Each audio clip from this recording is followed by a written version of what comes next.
جس طریقے سے ہم نے شروع میں بات کی کہ سورہ احزاب اور سورہ نور دونوں مل کر پورے مضمون پر، پورے احکام پر روشنی ڈالتی ہیں۔ دوسرا پیراگراف آیات نمبر 35 سے 40 پر مشتمل ہے، اور اس پیراگراف میں مومنین اور کافرین کے اعمال کو نہایت خوبصورت تمثیل سے واضح کیا گیا ہے۔ مومنین کے پاس نور علی نور، یعنی روشنی پر روشنی ہوتی ہے۔ ایک وہ روشنی جو اللہ تعالیٰ نے ان کو ہدایت عطا کی ہے، اور اس کے اوپر دوسری روشنی جب ایک نبی ان کو دعوت دیتا ہے، وہ اس کو پہچان پاتے ہیں اور اس کی دعوت پر لبیک کہتے ہیں۔ جبکہ دوسری طرف کافرین کے پاس اندھیرے پر اندھیرا ہوتا ہے، کہ نہ ان کے اندر کوئی روشنی موجود ہوتی ہے اور نہ ہی نبی کی دعوت ان کو سمجھ آتی ہے۔ اس طرح وہ اندھیرے در اندھیرے کے اندر رہتے ہیں۔ نیکیوں اور برائیوں دونوں کے خاندان ہوتے ہیں۔ جو لوگ نیکیاں کرتے ہیں وہ نیکوکاروں اور اس سوسائٹی کا حصہ بنتے ہیں، جبکہ جو برائی والے ہوتے ہیں وہ بھی اپنا خاندان رکھتے ہیں۔ تیسرا پیراگراف آیات نمبر 41 سے 46 پر مشتمل ہے، اور اس میں پرندوں، بادلوں، اولوں، بجلیوں اور بارش کے علاوہ مختلف قسم کے جانوروں کی ساخت سے توحید کے آفاقی دلائل دیے گئے۔ اللہ تعالیٰ کی ذات کا تعارف اس کی صفات سے کرایا گیا تاکہ عقل مندوں پر اتمام حجت قائم کی جا سکے۔ صحیح عقیدہ توحید کے بغیر احکام پر عمل درآمد ممکن نہیں، اس لیے کہ جب انسان کی سوچ اس طرف راغب نہ ہو تو انسان کا عمل اس طرف نہیں جا سکتا۔ انسان کا عمل دراصل انسان کی سوچ کے مطابق ہوتا ہے۔ انسان کے دماغ میں جو کچھ ہوتا ہے، جو کچھ وہ پلان کرتا ہے، جو کچھ وہ سوچتا ہے، دماغ اس طرف، انسان کے احکامات کی طرف اس کو لے کر جاتا ہے۔ چوتھا پیراگراف آیات نمبر 47 سے 57 پر مشتمل ہے، اور اس پیراگراف میں بھی مومنین اور منافقین کی صفات بیان کی گئی۔ اطاعت رسول اور اطاعت امیر کی ہدایت کی گئی۔ سچے اہل ایمان ہی احکام نافذ کر سکتے ہیں۔ سچے ایمان اور عمل صالح سے اللہ تعالیٰ اس دنیا کے اندر ان کو حکومت عطا کرتا ہے۔ نماز، زکوٰۃ، اطاعت رسول کے حکم پر مستقل عمل کرنے کی ہدایت دی گئی۔ پانچواں پیراگراف آیات نمبر 58 سے 64 پر مشتمل ہے، اور اس آخری پیراگراف میں دوبارہ پہلے پیراگراف کی طرح متفرق اجتماعی اور معاشرتی احکام بیان کیے گئے۔ گھروں کے بچوں اور ملازمین کو 3 اوقات میں اجازت لے کر بیڈ روم میں داخل ہونے کی ہدایت کی گئی۔ نماز فجر سے پہلے، ظہر کے بعد اور عشاء کی نماز کے بعد۔ بوڑھی عورتوں کے لیے رخصت پر مبنی استثنائی حکم دیے گئے، کہ وہ بوڑھی عورتیں جن کو اب شادی کی خواہش نہیں اور کوئی امید نہیں، وہ ان چادروں اور پردوں کے احکام سے بری ذمہ ہو سکتی ہیں۔ اندھے، لنگڑے اور بیمار لوگوں کو بھی کھانے کے آداب کی تعلیم دی گئی۔ 11 لوگوں کا ذکر کیا گیا جن کے گھروں سے کھانا کھایا جا سکتا ہے۔ سلام کرنے کی تاکید مقرر دوبارہ سے کی گئی۔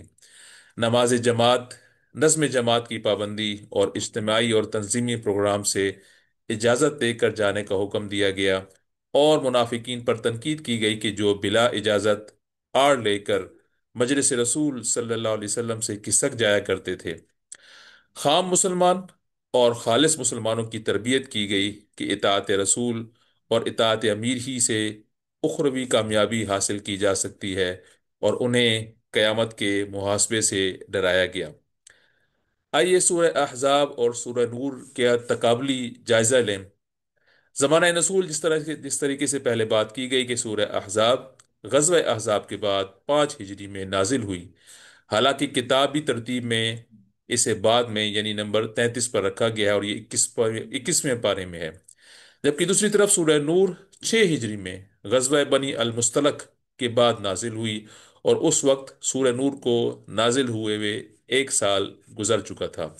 لیکن قرآن مجید کی جو موجودہ ترتیب ہے اس میں سورہ نور پہلے آتی ہے، حالانکہ اس کا نزول بعد میں ہوا۔ مرکزی مضمون کے اعتبار سے دیکھیں تو سورہ احزاب کے اندر امانت کی ذمہ داریوں کو سمجھنے والے کفر و منافقت چھوڑ کر اخلاص کے ساتھ اسلام کے آئلی، معاشرتی، سماجی، عسکری اور سیاسی احکام پر عمل کرنے کا حکم دیا گیا۔ جبکہ سورہ نور کے بھی مضامین ایسے ہی ہیں کہ کفر و نفاق چھوڑ کر، کہ نفاق کا، منافقت کا اسلام کے اندر کوئی گنجائش نہیں، کہ اس کو چھوڑ کر اسلام کے آئلی یعنی خاندانی، معاشرتی اور کرمنل لا یعنی فوجداری اور دیگر اجتماعی قوانین پر عمل کرو، تو اللہ کی زمین پر ان لوگوں سے زمین کے اقتدار کا وعدہ ہے جو ان اجتماعی قوانین پر عمل پیرا ہوں گے۔ منافقین کی سرگرمیاں ان دونوں صورتوں کے اندر بیان کی گئیں۔ سورہ احزاب کے اندر آتا ہے کہ منافقین رسول اللہ صلی اللہ علیہ وسلم کی ذات پر حملے کر رہے تھے۔ انہوں نے اپنے منہ بولے بیٹے حضرت زید بن حارثہ رضی اللہ تعالی عنہ کی متعلقہ بیوی حضرت زینب رضی اللہ تعالی عنہا سے، یعنی اپنی بہو سے نکاح کر لیا، اور اس بات کو وہ چھالتے پھرتے تھے۔ جبکہ سورہ نور کے اندر منافقین منافقین رسول اللہ صلی اللہ علیہ وسلم کی بیوی حضرت عائشہ رضی اللہ تعالی عنہا کے خلاف زہریلا پروپیگنڈا کر رہے تھے۔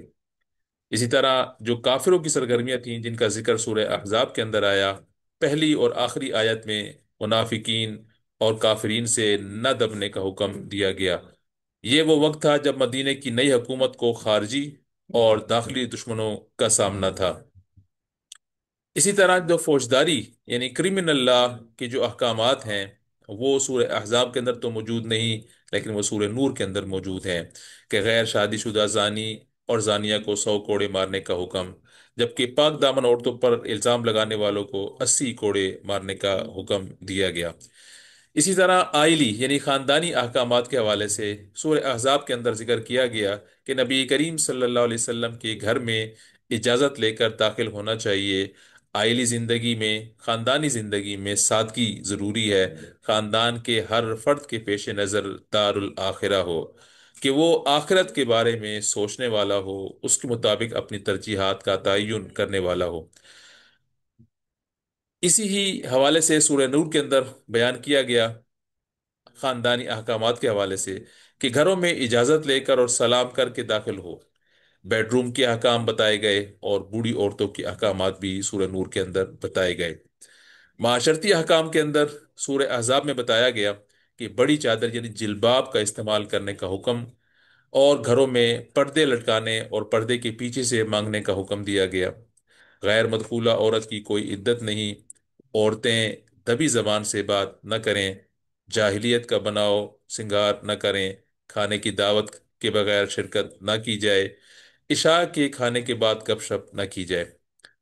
جبکہ سورہ نور کے اندر لعان کا حکم آیا کہ جب ایک شوہر اپنے بیوی پر الزام لگا دے، اس کی جو احکام تھے وہ سورہ نور کے اندر بیان کیے گئے۔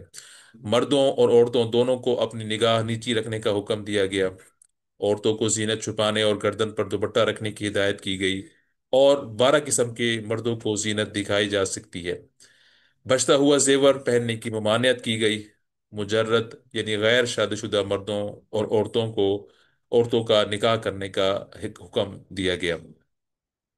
اجتماعی احکام کے حوالے سے سورہ نور کے اندر فرمایا گیا کہ نظم جماعت کی پابندی کرنے اور اجازت لے کر جانے کا حکم دیا گیا۔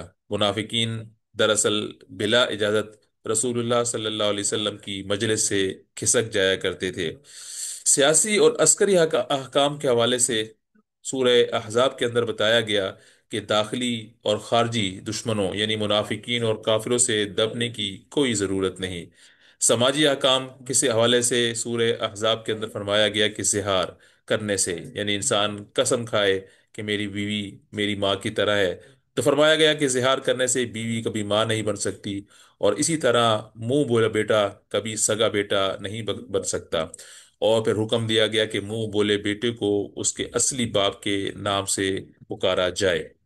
اس طرح یہ دو صورتیں سورہ نور اور سورہ احزاب دراصل پردے کے احکام پر اور جو معاشرتی اجتماعی احکام ہیں ان کے اوپر تفصیل سے روشنی ڈالتی ہے۔ اللہ تعالیٰ سے دعا ہے کہ اللہ تعالیٰ ہمیں ان احکامات کو سمجھنے اور اس کے بعد اس پر عمل کرنے اور اس پر اپنا دل ٹھک جانے پر اور اس کے نتیجے میں آخرت میں کامیابی پر اپنا یقین عطا فرمائے۔ سبحانک اللہم و بحمدک اشہد ان لا الہ الا انت استغفرک و اتوب الیک۔